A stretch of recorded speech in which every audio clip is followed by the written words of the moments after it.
Amén.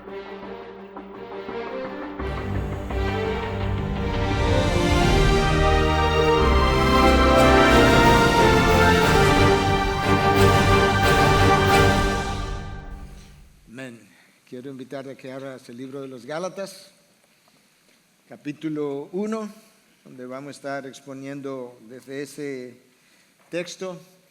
Habíamos dicho la semana pasada que íbamos a completar el mensaje anterior que habíamos titulado El espíritu de la apostasía.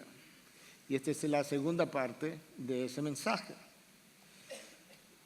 La semana anterior, yo quisiera como resumir para aquellos de ustedes que no estuvieron aquí, el mensaje anterior en 3-4 minutos para poder conectar con el mensaje del día de hoy, pero fue dedicado mayormente a hablar de la apostasía a nivel individual, de qué forma personas pueden apostatar de la fe, personas que han lucido, se han comportado, han estado dentro de lo que llamamos la iglesia de Cristo, y cómo eso ha ocurrido no solamente con ovejas, sino que ha ocurrido también con pastores y líderes a lo largo de 20 siglos. Hablamos incluso de un grupo de personas de quienes nos habla el autor del libro de Hebreos, que fueron expuestos y gustaron de la buena palabra, que fueron iluminados, personas que participaron de los poderes del siglo venidero, personas que fueron partícipes del don del Espíritu Santo y que luego cayeron, y que el autor de Hebreos decía que para ese grupo era imposible retornarlo, no difícil, sino imposible retornarlo de nuevo a la fe o al arrepentimiento. Eso es algo sumamente serio y que nosotros necesitamos considerar. Y es a ese grupo de personas a las que se refiere Juan en su primera carta, 2:19, cuando dice que salieron de nosotros, pero en realidad no eran de nosotros, porque si hubieran sido de nosotros, habrían permanecido con nosotros, pero salieron a fin de que se manifestara que no todos son de nosotros. Juan no estaba hablando de que esta gente salió de su iglesia, sino que salió de la familia de Dios, que salió, que negó las verdades centrales que ellos ya habían abrazado en un momento dado, y que precisamente su salida puso de manifiesto lo que ellos nunca fueron. Hoy nosotros estaremos hablando acerca de la apostasía, no de personas individuales como lo hizo un Judas, como lo hizo un Demas, como lo hizo Simón el Mago que mencionamos la semana pasada, sino de la apostasía de iglesias, denominaciones. ¿Y cuál es el peligro de que una iglesia comience a alejarse de la verdad? Nota que no he dicho cuál es el peligro de que una iglesia llegue a ser apóstata, no, de cuando comienza a alejarse de la palabra de Dios. ¿Cuál es el peligro de que un avión que salga de la ciudad de Santo Domingo dirigido hacia París, Londres, New York, cualquier otra ciudad en la que pueda pensar, tenga a las 5 millas de distancia medio grado de desviación? ¿Cuál es el peligro que ese avión corre a lo largo del camino y sobre todo para su llegada final? De esa misma manera, en el día de hoy yo quisiera que pudiésemos hablar un poco del peligro del alejamiento de esa iglesia en su inicio y de cómo esas iglesias terminan apostatando de la fe. En el Nuevo Testamento, la iglesia, o mejor dicho, las iglesias, porque quisiera hacer una anotación, cuando nosotros vemos la carta a los Gálatas, nos quedamos con la impresión que nos dan las otras cartas, como si la carta a los Gálatas fuera a una iglesia, a la iglesia, una sola iglesia en Galacia, como la iglesia de Corinto. La realidad es que la enorme mayoría de los académicos entienden que no, que Galacia era una región en Asia Menor que corresponde hoy a Turquía, y entonces en esa región había una serie de iglesias o múltiples iglesias, y que Pablo le está escribiendo al conjunto de creyentes en esas iglesias, y es por eso que él le habla a los Gálatas en general y no a los Gálatas en la iglesia de Galacia. Yo quiero que tú puedas leer conmigo del capítulo 1, los versículos 6 al 10, para que tú puedas notar y al mismo tiempo ver si puedes conmigo a sentir la reacción emocional, espiritual de Pablo cuando él se entera, cuando él recibe reportes de lo que está ocurriendo en estas iglesias que él había contribuido a evangelizar. Escucha lo que dice el texto. Me maravillo, versículo 6, de que tan pronto hayáis abandonado al que os llamó por la gracia de Cristo para seguir un evangelio diferente. Nota cómo Pablo está haciendo referencia, no simplemente que abandonaron un mensaje, sino que abandonaron a una persona, y esa persona tiene que ver con aquel que le llamó por la gracia de Cristo Jesús. Para seguir un evangelio diferente, que en realidad no es otro evangelio, sino que hay algunos que os perturban y quieren pervertir el evangelio de Cristo. Pero si aún nosotros o un ángel del cielo os anunciara otro evangelio contrario al que os hemos anunciado, sea anatema. Como hemos dicho antes, también repito ahora, si alguno os anuncia un evangelio contrario al que recibisteis, sea anatema. Porque ¿busco ahora el favor de los hombres o el de Dios? ¿O me esfuerzo por agradar a los hombres? Si yo estuviera tratando de agradar a los hombres, no sería siervo de Cristo. Tú puedes ver que Pablo está maravillado, está sorprendido de lo que está ocurriendo en poco tiempo, y él está teniendo una reacción emocional, espiritual, que algunos pudieran pensar que es como un tanto hiperbólica, pero no lo es. Yo quiero leerte el mismo texto de otra versión distinta para que tú puedas literalmente tener como una mejor idea, una idea más completa, más colorida de lo que el lenguaje original realmente está tratando de comunicar con estas palabras. Y ese texto es de la Nueva Traducción Viviente. Escucha, el mismo texto. Estoy horrorizado, no es sorprendido simplemente, no, horrorizado de que ustedes estén apartándose tan pronto de Dios. Tú ves que claro está ahí, que es de Dios que se están apartando. Quien los llamó a sí mismo por medio de la amorosa misericordia de Cristo, de quien también se están apartando, obviamente. Él los compró. Están siguiendo un evangelio diferente que aparenta ser la buena noticia, pero no lo es en absoluto. Están siendo engañados por los que a propósito distorsionan la verdad acerca de Cristo. Si alguien, ya sea de nosotros o incluso un ángel del cielo, les predica otra buena noticia diferente a la que nosotros les hemos predicado, que le caiga la maldición de Dios. Esa es la intencionalidad. Repito lo que ya hemos dicho, si alguien predica otra buena noticia distinta de la que ustedes han recibido, que esa persona sea maldita. Queda claro que no es mi intención ganarme el favor de la gente, sino el de Dios. Si mi objetivo fuera agradar a la gente, no sería un siervo de Cristo. Llama enormemente la atención que esta carta comienza con una reprensión, un reproche, un boche, en buen dominicano. Y eso no es usual. De hecho, cuando tú sigues las cartas de Pablo, hay usualmente en la introducción una acción de gracias a Dios por la iglesia a la que él está escribiendo. Eso pasa cuando él escribe a los romanos, eso pasa cuando escribe la primera y la segunda carta a los corintios, cuando escribe la primera y la segunda carta a los tesalonicenses, cuando escribe acerca de la iglesia de los colosenses, de la iglesia de los filipenses, de la iglesia de Efesios, de manera que esta era la costumbre de Pablo, era la costumbre dar gracias a Dios desde el inicio por iglesias como la de Corinto incluso, donde habían allí hermanos en buena cantidad aparentemente que eran considerados poco espirituales. Sin embargo, Pablo no da gracias a Dios por la iglesia de los Gálatas, porque hay un problema grave que está ocurriendo. De hecho, si tú piensas en alguien del pasado, del primer siglo, Quintilian, que era considerado como el padre de la oratoria, él hubiese dicho que esta carta está fuera de serie porque en su opinión y todo el mundo lo respetaba, tú comienzas una carta con un lenguaje que te vaya ganando poco a poco la audiencia, el lector, hasta que tú puedas calar en su corazón, en su mente. Pablo no, Pablo comienza directamente con una reprensión, muy distinto a lo que ocurre con otras cartas. Pablo está alarmado, no hay duda de eso.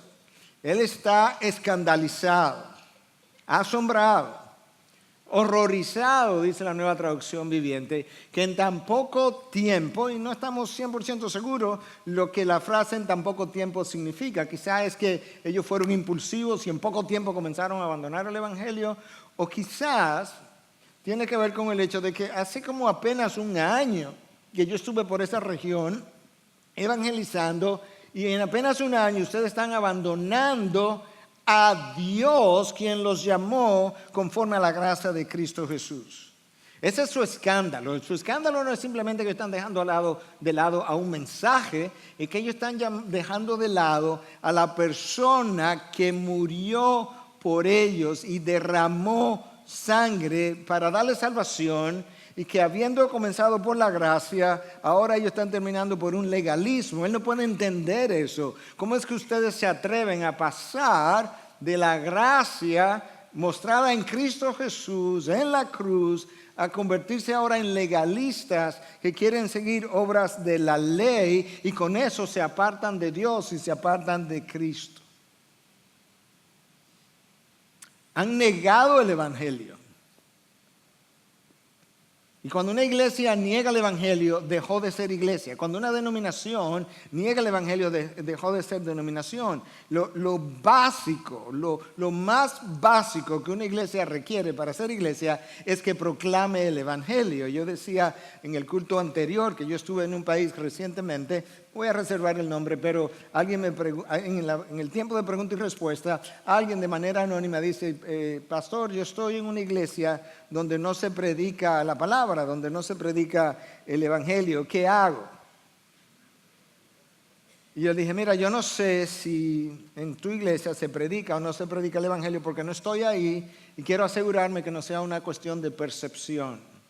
Pero si verdaderamente tú estás en un lugar donde no se predica el Evangelio y la pregunta es, ¿qué hago? Vete a una iglesia, porque no estás en una iglesia. Y esa es la realidad. Y de aquí es que Pablo está reaccionando. Hay una reacción como visceral de parte de Pablo de adentro. Dice, no, que yo estoy horrorizado, que yo no puedo creer lo que ustedes están haciendo. Y Pablo de manera sutil también nos deja ver que el problema aquí no es el mensajero, no es que yo fui y me están traicionando a mí. El problema principal no es el mensajero. El problema principal de la iglesia es el mensaje, y en este caso el mensaje del Evangelio. Por eso que Pablo dice, mira, déjame diferenciarte esto, déjame separarlo. Ustedes están negando el Evangelio de la gracia, ¿ok? Ese es el mensaje. Si yo, el mensajero, o uno de nosotros, es más, si alguien viene del cielo y dice ser un ángel del cielo y predicase otro evangelio, otro mensaje, eso es lo importante, distinto al que ya ustedes recibieron, que le caiga la maldición de Dios. En otras palabras, que se vaya directo al infierno. Y vuelvo y repito, tú puedes decir, ¿y qué es esta reacción? No, es que Pablo sabe lo que está en juego, que hay dos cosas que están en juego de las cuales vamos a hablar. Pablo sabe lo que está en juego y dice, yo vuelvo y repito, si alguien predica otro evangelio conforme, otro mensaje distinto al que ya habéis oído, que sea maldito.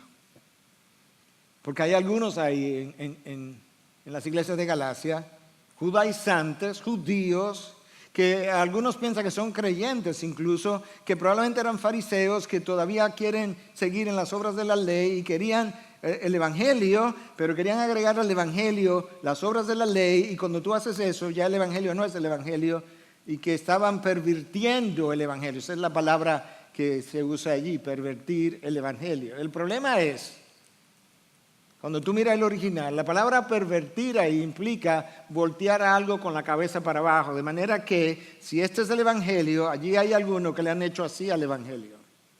y lo han volteado al revés. Lo han pervertido. Y con eso están enviando gente al infierno, pero están haciendo más que eso. Porque quizás esta parte te ayude a entender un poco esa reacción visceral, emocional del apóstol Pablo. Es que Pablo entiende como Cristo es el Evangelio. Porque ¿qué es el Evangelio? Es el mensaje de salvación para el hombre pecador, por quien Cristo vino y da su vida después de haber cumplido la ley, derrama sangre para el perdón de pecado. Y luego Cristo resucita y es en base a los méritos de Cristo, el cumplimiento de la ley, el sacrificio sin pecado de Él en la cruz, su resurrección y la ascensión a los cielos que completa el mensaje del Evangelio. Y básicamente Pablo está viendo es que cuando ustedes hacen lo que están haciendo, esto es una traición a Cristo, porque Él nos ve a nosotros como casados con Cristo y tú estás traicionando, tú estás siendo infiel a la persona con quien tú estás casado. Él lo ve como una traición a Cristo mismo. Para que tú puedas entender un poco de la emoción aquí, como que Pablo está sintiendo, déjame decirte algo, no hay nada más doloroso que una traición. Yo creo que nosotros no entendemos ahora el espíritu de la traición. Y quizás estas cortas palabras te van a ayudar. Algunos de ustedes pueden conocer el nombre de Michael Cart. Michael Cart es un cantautor norteamericano muy conocido en la década de los 90, principios de los años 2000, muy conocido hoy también. Lo único que en la medida que el tiempo pasa, pues otras figuras surgen y se diluyen los nombres. Altamente respetado por su contenido teológico, y él compuso una canción acerca de la traición de Jesús. Yo quiero leerte un parrafito nada más para que pueda entender el espíritu de la traición y lo doloroso que es una traición, para que tú puedas ver, si Pablo está viendo esto como una traición a Cristo, entonces verdaderamente esto es serio. Esto es lo que dice Michael Cart. ¿Por qué tenía que ser un amigo que eligió traicionar al Señor? Y piensa en el concepto de amigo en la mejor manera posible. ¿Y por qué usó un beso? Un beso no es para eso. Solo un amigo puede traicionar a un amigo. Un extraño no tiene nada que ganar. Y luego una frase con la cual yo tengo 20 años añugándome literalmente. Y solo un amigo se acerca lo suficiente como para causar tanto dolor.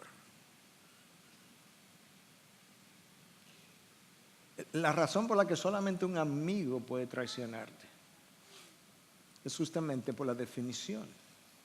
Solo un amigo está tan cerca de ti como para causar de tanto dolor a la hora de la traición.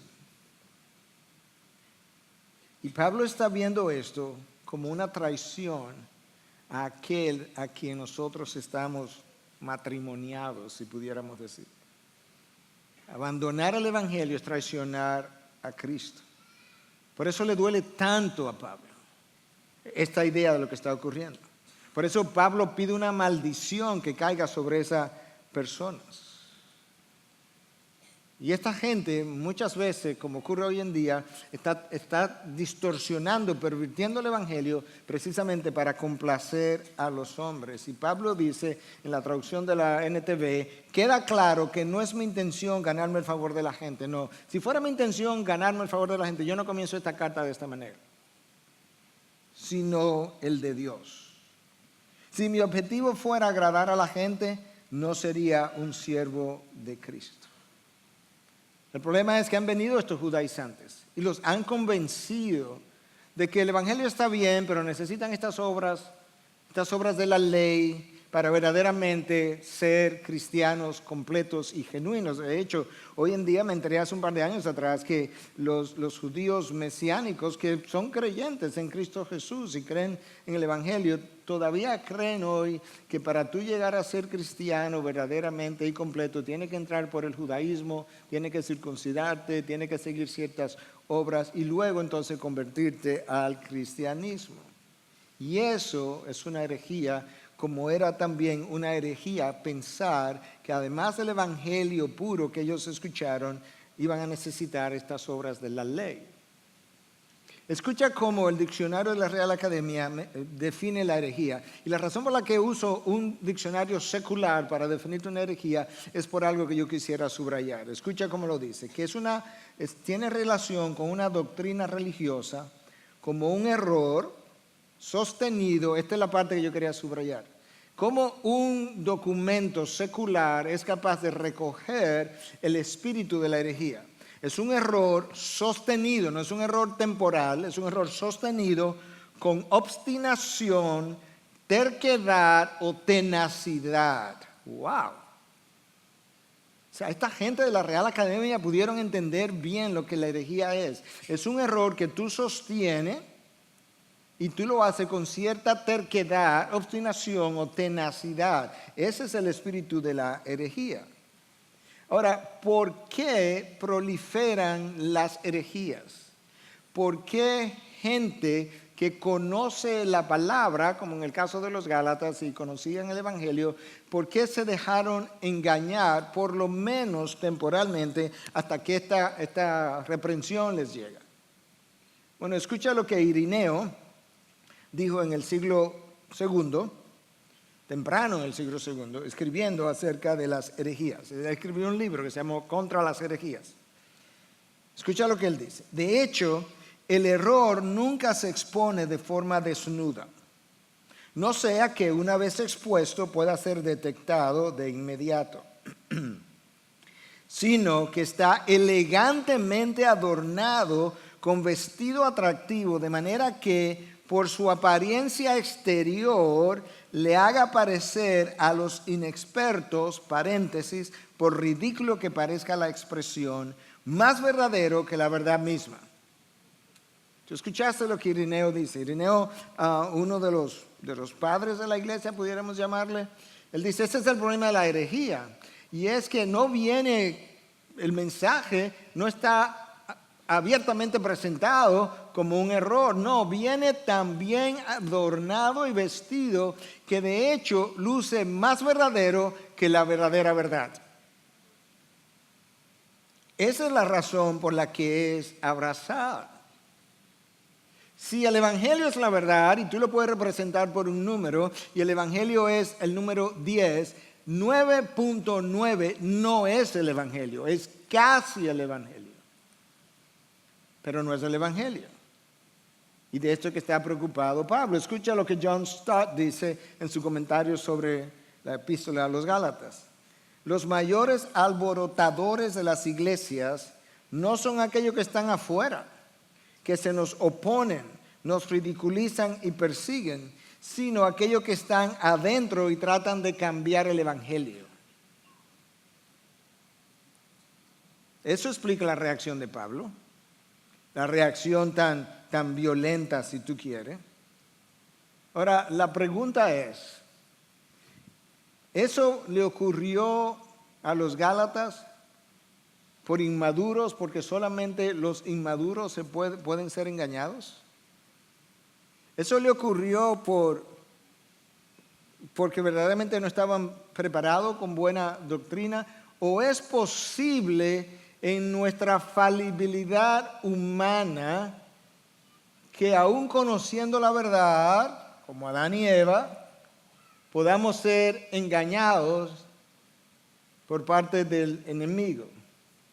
Yo quiero leerte otro texto, ahora está de Gálatas 2, para que tú puedas ver algo increíble que aparece narrado del versículo 11 al versículo 16. Todavía en Gálatas. Pero cuando Pedro vino a Antioquía, me opuse a él cara a cara porque era de condenar. Porque antes de venir, alguno de partes de Jacobo, esa es la cabeza de la iglesia en Jerusalén, él comía con los gentiles. Pero cuando vinieron empezó a retraerse y apartarse porque temía a los de la circuncisión. Y el resto de los judíos se le unió en su hipocresía, de tal manera que aún Bernabé fue arrastrado por la hipocresía de ellos. Pero cuando vi que no andaban con rectitud, escucha, en cuanto a la verdad del evangelio, dije a Pedro delante de todos: si tú siendo judío vives como los gentiles y no como los judíos, ¿por qué obligas a los gentiles a vivir como judíos? Nosotros somos judíos de nacimiento y no pecadores de entre los gentiles. Sin embargo, sabiendo que el hombre no es justificado por las obras de la ley, sino mediante la fe en Cristo Jesús, también nosotros hemos creído en Cristo Jesús para que seamos justificados por la fe en Cristo y no por las obras de la ley, puesto que por las obras de la ley nadie será justificado. Pedro, tú sabes bien, a ti se te olvidó el evangelio. ¿Cómo es posible que tú, un apóstol, que conoce el evangelio, que lo oíste de parte de Jesús, es peor que eso, mucho peor que eso? Pedro, tú te olvidaste que tú estabas en Jope en una ocasión y tú entraste en un trance y tuviste una visión y desde el cielo bajó un lienzo con animales de todo tipo y se te pidió que comiera y tú dijiste: no, Señor, porque yo soy judío y no puedo comer de estos animales inmundos. Y que entonces se te dijo: no llame tú inmundo a lo que ya Dios ha limpiado. Y toda la visión tenía que ver no con las cosas dietéticas de los judíos, aunque las incluía, pero toda la visión tenía que ver con el hecho de que a partir de ese momento Dios quería que Pedro y el resto de los judíos que ya habían creído pudieran entender que ya no habría separación entre judíos y gentiles, que los gentiles no eran considerados inmundos, que ellos se podían juntar, se debían juntar. De hecho, en esta iglesia de Antioquía, que es donde Pedro llegó y a la cual se refiere Pablo, era una iglesia mixta. Antioquía tenía probablemente 1 millón de habitantes, aproximadamente el 10% de ellos eran judíos. La iglesia allí era una iglesia mixta. Pedro viene y baja a Cesarea. En Cesarea lo están esperando porque quieren que explique cómo esto, a Jerusalén, lo están esperando porque quiere que explique cómo esto, que él comió con gentiles, que bautizó a Cornelio, un gentil, y estaban airados con él. Y Pedro le da toda esta explicación de cómo Dios había ya hecho un solo pueblo, que no había separación, que los gentiles ya no eran inmundos. Y la visión para cambiar lo que se había creído vino a través de Pedro, y Pedro estuvo en el concilio de Jerusalén en Hechos 15, donde se planchó este asunto, donde se dijo: no, los gentiles no tienen que circuncidarse, los gentiles no tienen que seguir las obras de la ley, los gentiles vamos a dejarlos tranquilos, no le vamos a exigir lo que el evangelio realmente no exige.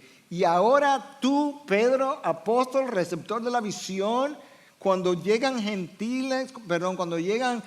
judíos de parte de la iglesia de Jerusalén, dejas de juntarte con los gentiles, negando la verdad del evangelio, negando la visión que tú tuviste, y tu influencia es tan grande, Pedro, que arrastraste contigo a Bernabé y a otros también. Cuando Pablo ve eso, otra vez más, él está horrorizado y enfrente de todo le dice: Pedro, tú eres un hipócrita.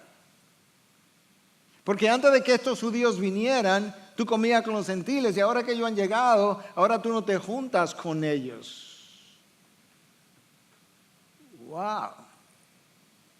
Pablo sabía que estaba en juego el evangelio, que estaba en juego la pureza del evangelio, y quien la había puesto en juego era nada más y nada menos que un apóstol receptor de la visión que cambió la enseñanza del pueblo judío y del pueblo cristiano.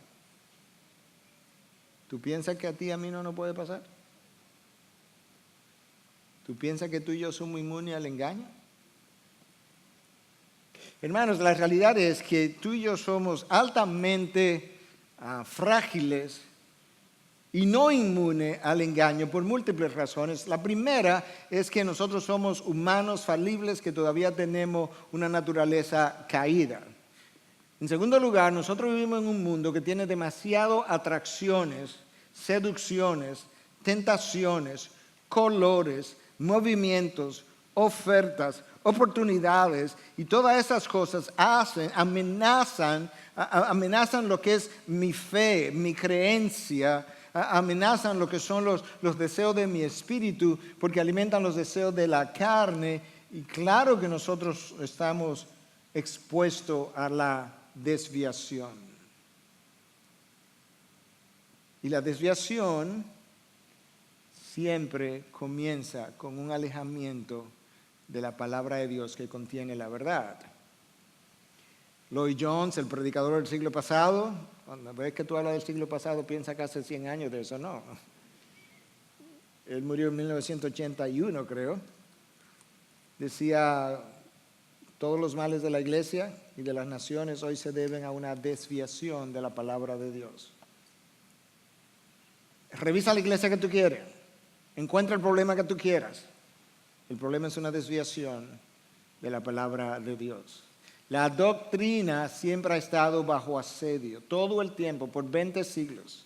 Y una de las formas como tú comienzas a ver eso en la palabra de Dios es por el número de veces que Pablo hace referencia y hace llamados de atención a los creyentes en diferentes iglesias para que estén alerta de que ciertas cosas no le ocurran. Por ejemplo, cuando él escribe a los Corintios, él le dice, cuando fui a ustedes me propuse predicar a Cristo y a este crucificado. Claro que Pablo predicó más que eso, pero en esencia lo que él quiso decir cuando dije, me propuse predicar a Cristo y a este crucificado, me propuse predicar el evangelio para que no lo pierdan. Porque si lo pierden, dejan de ser iglesia y la gente deja de recibir salvación. Cuando Pablo le escribió a los Gálatas, ya tú conoces lo que pasó y lo que él les dijo. Cuando le escribe a la iglesia de Colosa, le dice que tengan cuidado de que nadie os haga cautivos por medio de su filosofía y vanas sutilezas. Filosofía que estaban circulando, que estaban distrayendo a los creyentes, que tengan cuidado. Cuando escribe a la iglesia de Filipo, le dice que tengan cuidado porque entre ellos había gente que era enemigos de la cruz. Cuando escribe a la iglesia de Tesalónica, yo creo que lo mencioné recientemente, les tengan cuidado porque hay algunos que van a ustedes, que están llegando a ustedes, supuestamente de parte de nosotros, como que tienen una carta de parte nuestra diciendo que el día del Señor ya ha llegado. No es verdad. Y cuando tú revisas la carta a Timoteo, primera carta, segunda carta, la carta a Tito, hay una repetición continua acerca de cuidar la doctrina. Claro que la doctrina importa. Pablo sabe, le escribe a los Corintios en su segunda carta, capítulo 3, y le dice que él es ministro de un nuevo pacto. Ese nuevo pacto es el pacto de la gracia, y ahí mismo también en 2 Corintios 5 le dice que nosotros somos embajadores de Cristo. El embajador no tiene un mensaje propio, él lleva un mensaje que es el mensaje del presidente de la nación, y Pablo tiene un presidente, tú tienes un presidente del universo. Ese es su mensaje, ese es el que tú y yo tenemos que llevar y no lo podemos cambiar. Por eso Pablo está alarmado, él está horrorizado de lo que está pasando en la iglesia de Gálatas. Porque Pablo sabe, o sea, tú no pasas de estar creyendo bien a ser un apóstata. No, tú comienzas con un desvío, un alejamiento, un enfriamiento, un estancamiento. De hecho, hablamos la semana pasada de ese grupo de personas que son imposibles de retornarnos al arrepentimiento, pero el texto inmediatamente antes de lo que habla es de que un grupo de ellos que debían ser maestros para esa época, en realidad habían llegado otra vez, se fueron para atrás, a tener necesidad de consumir leche en vez de alimento sólido, y que por tanto ellos no podían tener discernimiento, porque el discernimiento es para aquellos que consumen el alimento sólido, la carne, y que por tanto tienen los sentidos ejercitados para diferenciar la verdad del error, y ellos se habían estancado, han vuelto para atrás. Inmediatamente después, no un poco después, pero inmediatamente después viene la advertencia de aquellos que habían gustado de la buena palabra, que habían participado en los poderes del siglo venidero, etcétera, etcétera, y que si se caían, era imposible retornarlos para arrepentimiento. De manera que el alejamiento de la palabra de Dios, una de las primeras cosas que produce es estancamiento. El alejamiento de la palabra de Dios, después de producir el estancamiento, comienza a producir un estilo de vida carnal. Cosas que tú no habías vivido, la quieres vivir y la quieres aumentar. Quieres consumir. Eso es lo que Pablo le escribe a los corintios. Escucha cómo él se lo dice en su primera carta, capítulo 3. Así que yo, hermanos, no pude hablaros como a espirituales, sino como a carnales, como a niños en Cristo.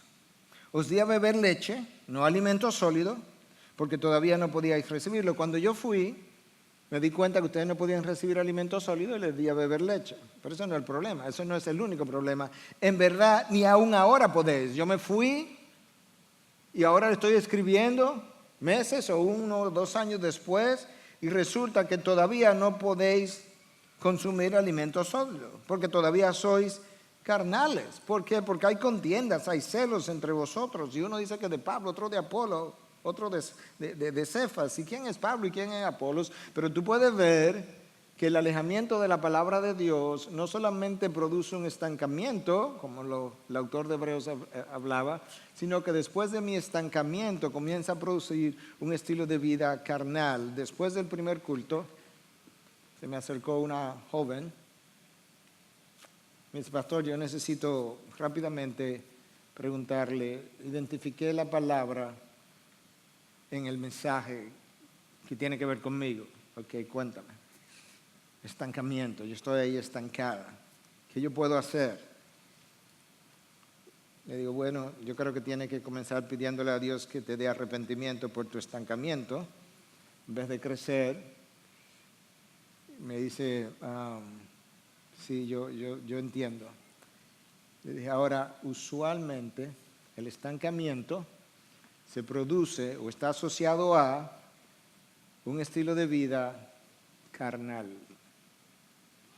Por tanto, yo creo que tú necesitas identificar las carnalidades que están presentes, se lo dije bien pastoralmente, en tu vida, y según yo iba hablando, ella me hacía así, y comenzar a pedirle a Dios que te dé arrepentimiento de esas carnalidades, porque mientras tú no salgas de eso, y ella entonces me interrumpe y me dice, o sea que tengo que alejarme de esas prácticas, pues exactamente. Porque son esas prácticas las que han apagado la llama que estaba en tu interior, que fue encendida por el Espíritu de Dios. De manera que comienza por un arrepentimiento.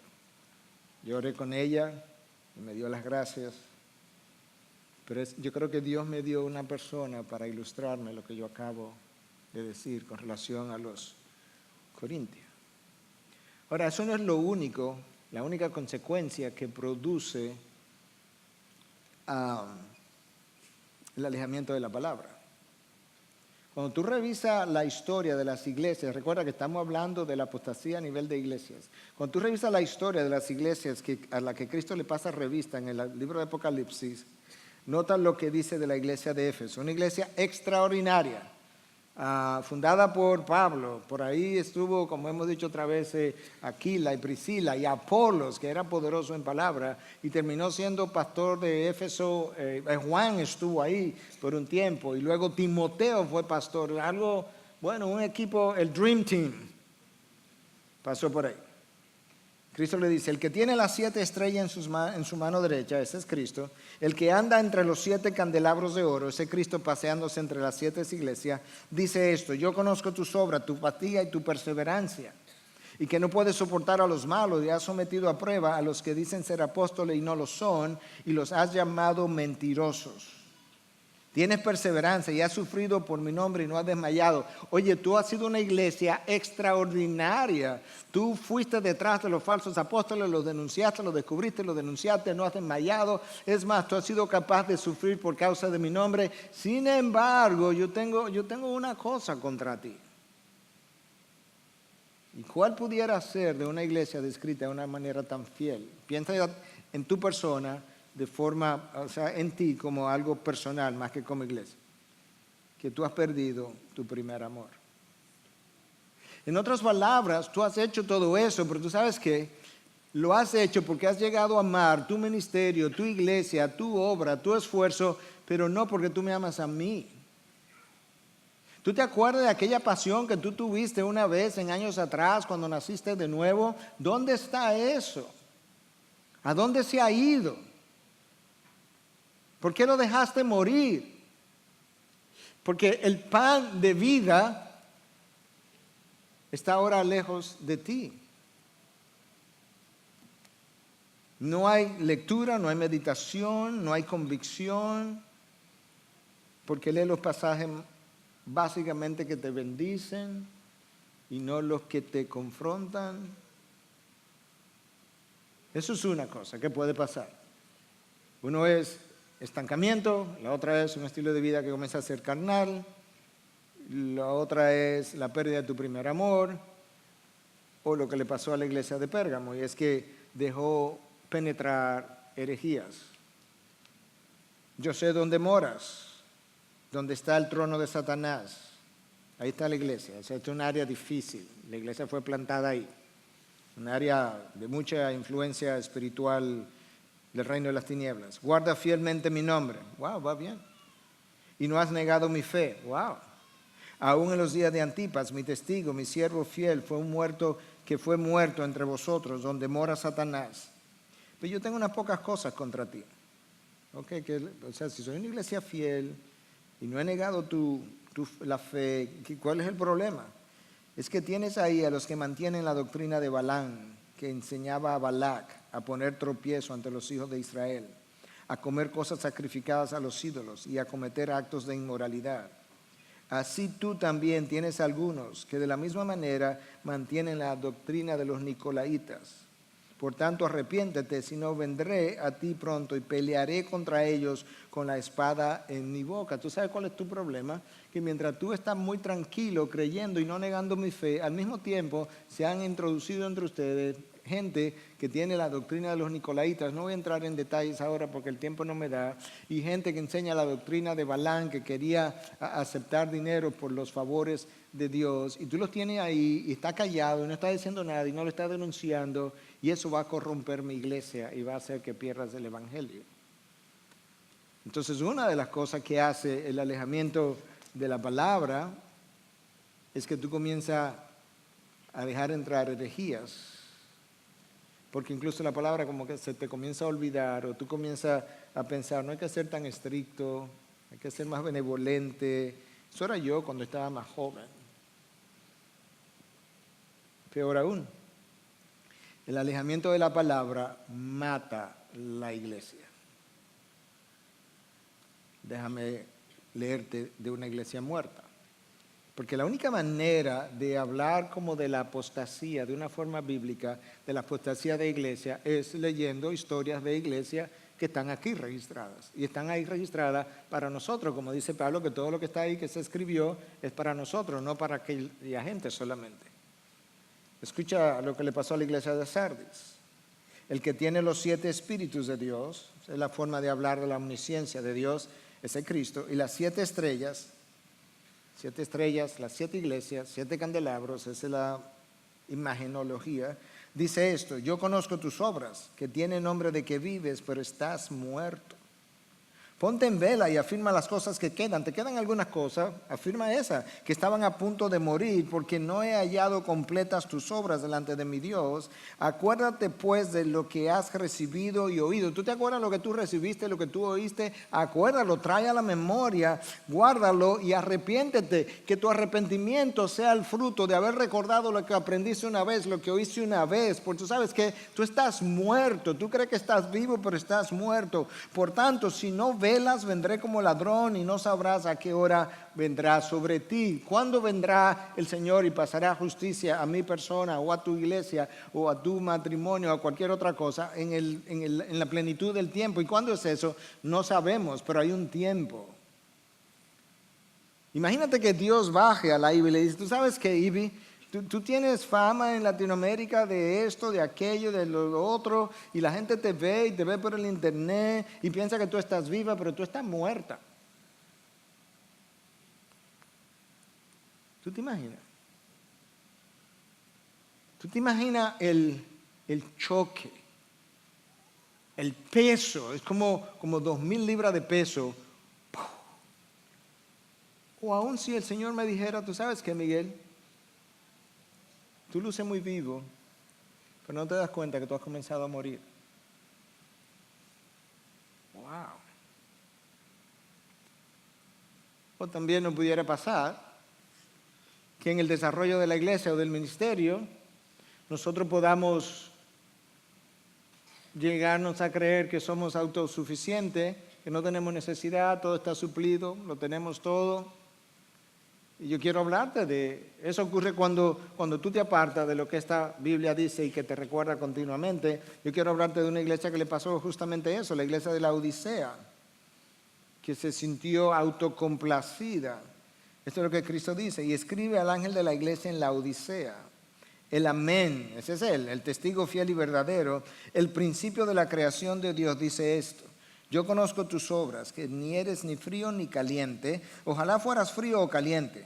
Así pues, puesto que eres tibio y no frío ni caliente, te vomitaré de mi boca. Wow. Si tú eres caliente, excelente, te identifica conmigo, todo el mundo sabe que tú eres cristiano, tú vives una vida digna de tu llamado y todo el mundo sabe cómo luce un cristiano. Si tú eres frío, tampoco tengo un gran problema con eso, porque ya se sabe que tú no eres cristiano, todo el mundo lo sabe, tú no vives como cristiano, tú no te llamas cristiano. Yo tengo problema contigo que estás tibio, que te llamas cristiano, que dices ser cristiano, que te has bautizado, que hablas acerca de mí, pero tienes una vida mundanal, carnal, una vida que quizás solamente yo conozco. Y le dice, te voy a vomitar de mi boca. Escucha qué pasó. Porque dice, soy rico, me he enriquecido y de nada tengo necesidad. O sea que tú eres autosuficiente. Y no sabes que eres un miserable y digno de lástima y pobre, ciego y desnudo. Oh, wow. Te aconsejo que de mí compres oro refinado por fuego para que te hagas rico y vestiduras blancas para que te vistas y no se manifieste la vergüenza de tu desnudez y colirio para ungir los ojos para que puedas ver. Yo reprendo y disciplino a todos los que amo. Sé pues celoso y arrepiéntete. Te está dando un chance. ¿Tú crees que eres rico, que no tienes necesidad, que tiene todo suplido, pero mira la verdad, la Odisea, tú eres un miserable y digno de lástima y pobre y ciego y desnudo? Porque si eso es lo único que tú tienes, que son cosas temporales, tú no tienes nada. Tú vives en la miseria, porque lo que vale tiene que ver con vestiduras blancas. ¿Tú piensas que eso no le puede pasar a esta iglesia en el tiempo? ¿Que no te puede pasar a ti como persona? Pablo le dice a Timoteo en su segunda carta, para ir como concluyendo por un lado y al mismo tiempo como dejándonos, entonces, ¿qué hacemos?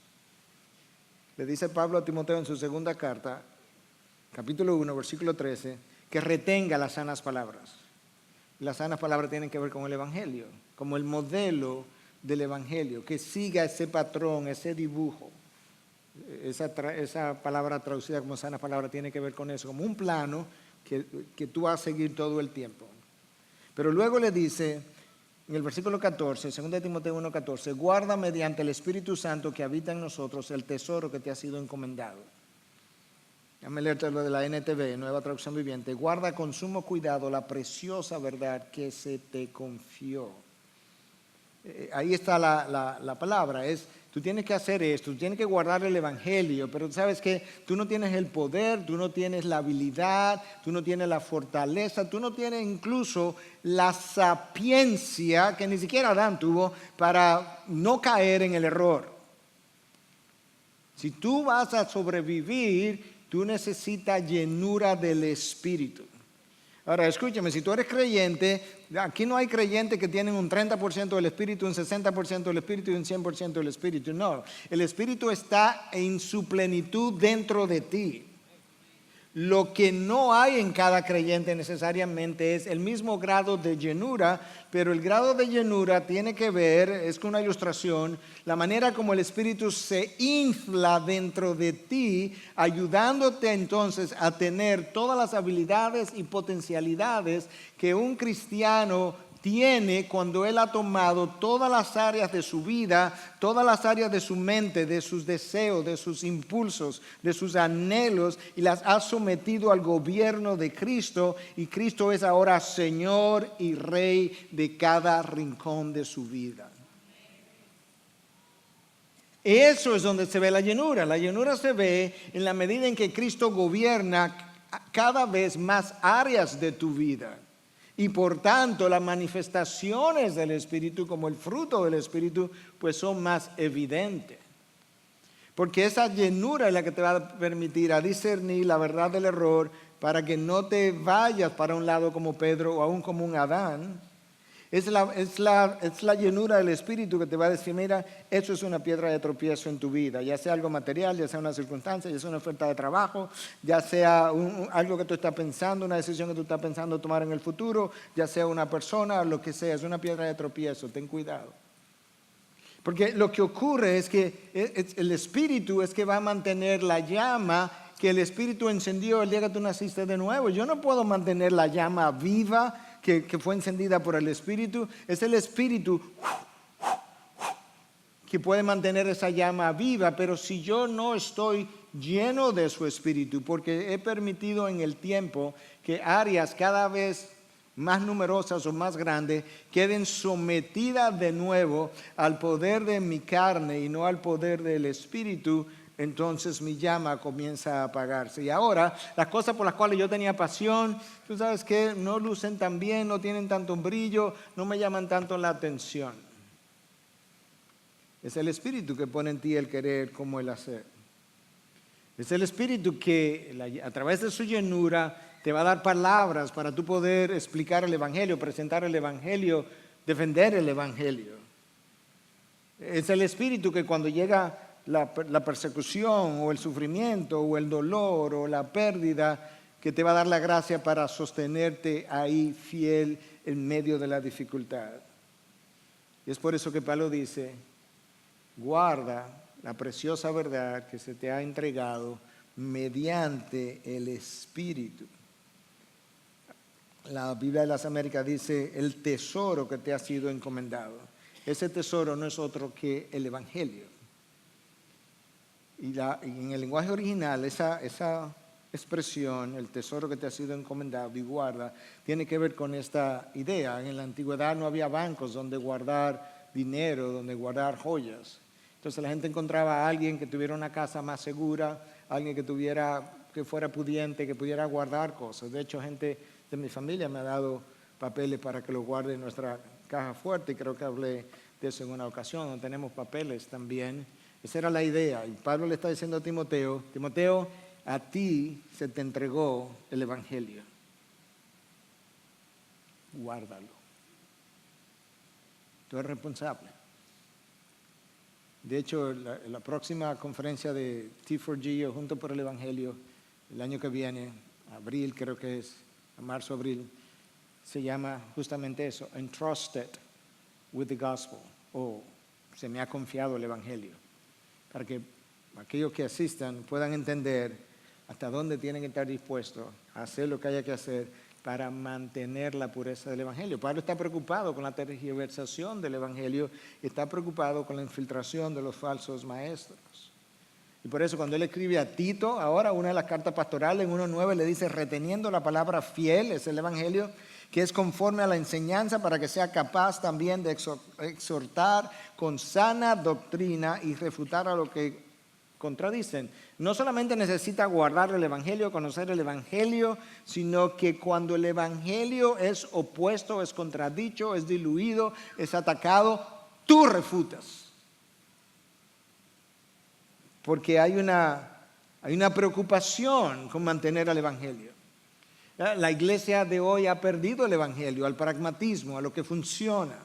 Ha perdido el evangelio muchas veces a la psicología secular, a lo que el hombre puede aconsejar y ayudarte a cambiar ciertos patrones, o lo ha perdido a la sociología para hacer cambios sociales, o lo ha perdido a la famosa guerra espiritual tan distorsionada en nuestra región, o lo ha perdido al evangelio de la prosperidad, o lo ha perdido al movimiento de milagros y prodigios, y todo el mundo hablando de prosperidad y hablando de demonios y hablando de reprensión, y nadie hablando de Cristo y nadie hablando del evangelio, y Satanás contento. Pablo escribe a los Corintios en 1 Corintios 9:16, dice: ay de mí si no predico el evangelio.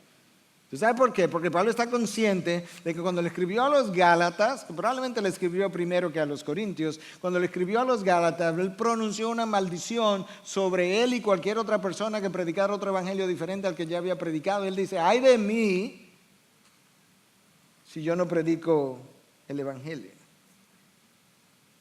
Y finalmente, la iglesia, nosotros,